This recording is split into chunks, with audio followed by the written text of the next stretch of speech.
I've had the time of my life since 2015. It's been a tumultuous a couple of years. Obviously, lockdown wasn't fun for anybody, but since then, I've been fortunate, and I'm still here. Still doing what I love doing, and still being in a position to travel and pick and choose what I like doing and what I want to do. So I've been blessed over the last 7 years, without a doubt. Hello, welcome to Dan's Got Change with Bright Rock, as we catch up each week with friends of the Dan Nicholl Show, and in this case, as old a friend as the show has. And no, I'm not referring to age. He's barely out of his 30s. Instead, I'm referring to the fact that Pete Goffe-Wood was one of the 3 original guests on the Dan Nicholl Show, going back, Pete, that's almost 8 years ago.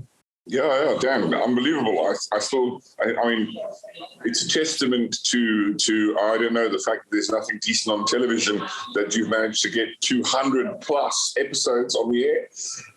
No, I still remember. I remember the first episode. I remember when we were doing the rehearsals for the first episode, and we were standing behind a curtain as guests to come in, and there was nothing actually behind the curtain. We were just leaning against the wall, pretending to walk in from off stage, and it's come a great way. The studio's looking brilliant, and the show's gone on from strength to strength. It's been quite something to be part of the first. In fact, I was on episode number 1, and I was on episode number 100, if I remember correctly, with Hash.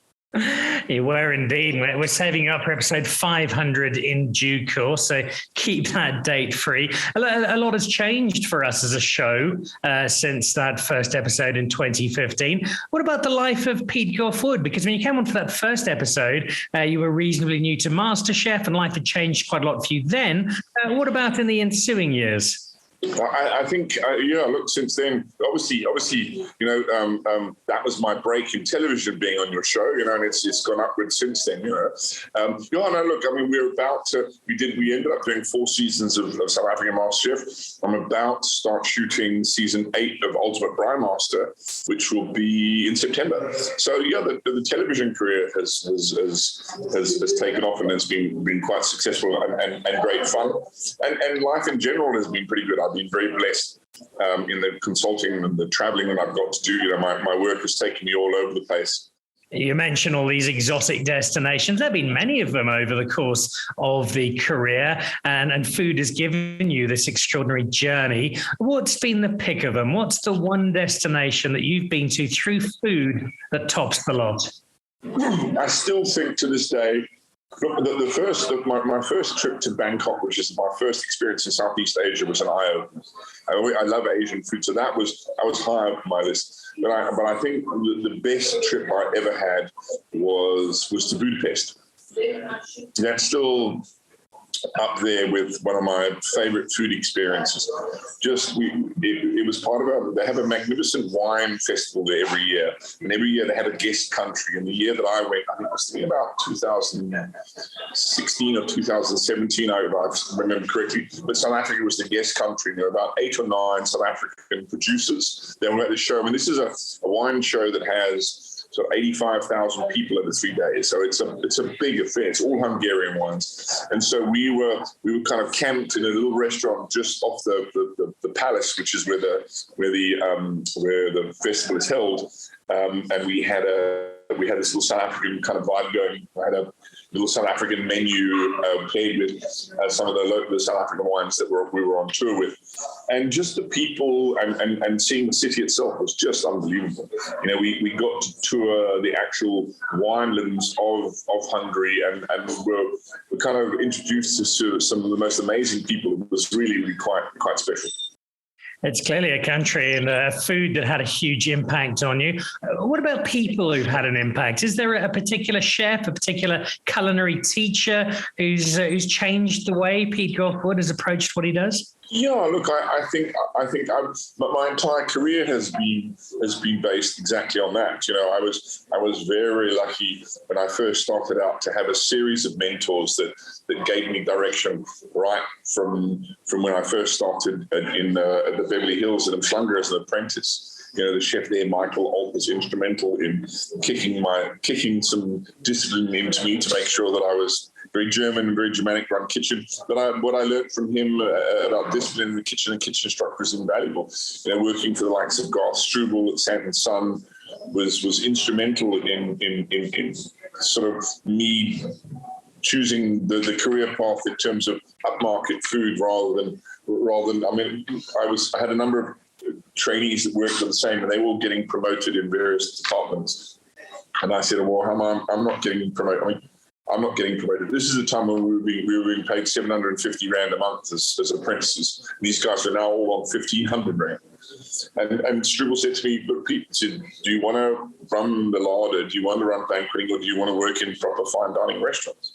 And I said, I want to be where the food is. He said, well, then you need to, learn to walk before you can run, because these guys will hit the ceiling in terms of their career. And if you want to learn good food, you need to travel and you need to suck up the wages, because if you do the right food and work with the right people, that will come eventually. Secret word to the wise, the money's never come, but he was right about picking where I wanted to work. And then the same thing, I worked for 10 years in London and worked under some astounding chefs who just kept me amazed and directed. One guy in particular, Dan Evans, he said to me, who are you reading? I said, what do you mean, who am I reading? He said, well, you should, as a chef, you should have as a bedside reading, you should be reading some of the classics, the Elizabeth Davids, the Jane Grigsons, the old classics. And I had no idea. I had a couple of cookbooks as recently, and he said, right, here's a list of books that you need to get hold of, that you need to be well versed in. And that led to a lifelong obsession with cookbooks. I have a massive library now, and I cannot get enough of them, thanks to Dan, who just insisted that I read all the time. And so I've been blessed in that regard to have worked with some stellar people, not necessarily big name brands, but people who made a massive impact on my career, just because they encouraged me, or I got to work under their wings and learn some fantastic food and some fantastic people and management skills. That explains the encyclopedic knowledge of food and its proponents, which I've experienced on many occasions. And it's knowledge that you pass on, and you do this a lot. You've mentioned some of the places you're going to, and often that's to visit restaurants and to help them and to get them back on their feet. How challenging is that for you as a chef, going into all of these different environments and finding a place that might have a particular style of cuisine that you've got to try and work with? I think that's also the true test of being a decent consultant.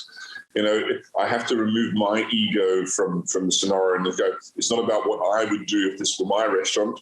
It's a case of, do you need a list of 10 top burger toppings? I can help you with that. I think you start to realize that is the way forward. And that I've learned through working in different kitchens, because there's challenges. People unfortunately call consultants in off too often when it's too late, and they think you seem to be some kind of magician, that you're going to turn some salad ladies and some scullers into Michelin-star chefs. I would say, I'm good at what I do, but I'm not a magician. But I also get to do fantastic projects where I help to build stuff from the ground up and develop and work on skills.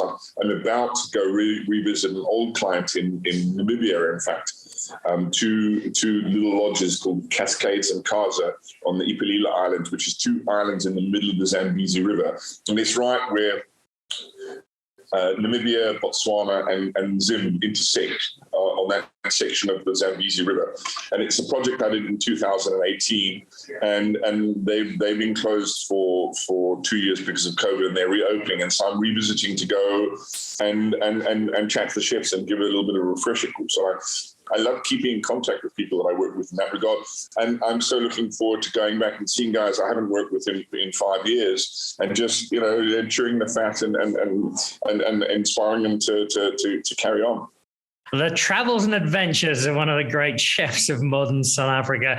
Give us one last adventure, Pete, but one to look forward to. You get to choose one dish that you've made over your sparkling career, and you get to choose one place in South Africa, somewhere you visited on your Braai Master travels, in which to have that meal. What is the dish, and where are we eating? I would say I have to pick, of all the places, first of all, it's got to be something on the braai. It's got to be something fresh and on the fire. And for me, some of the most untouched and pristine places I've visited in the last 5 or 10 years has got to be the Wild Coast, the Eastern Cape. It's a magnificent part of the world that's still relatively untouched. and anything that came out of the sea on the same day that I get to throw in the fire will do me. Squeeze a lemon and a nice roaring fire, a nice chilled bottle of white wine, and that's as good as it gets as far as I'm concerned.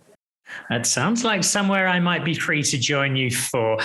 Pete, thank you for being such a long-serving friend of the Dan Nicholl Show. We're looking forward to another series of Braai Master and getting some tips, of which you've given me many over the years, being one of my culinary inspirations. And we're looking forward to having you back on the show again soon. Well, Dan, it's always great to chat, whether it's about wine, sports, comedy, whatever it is. Good luck with the rest of the next season, and we'll see you when we see you.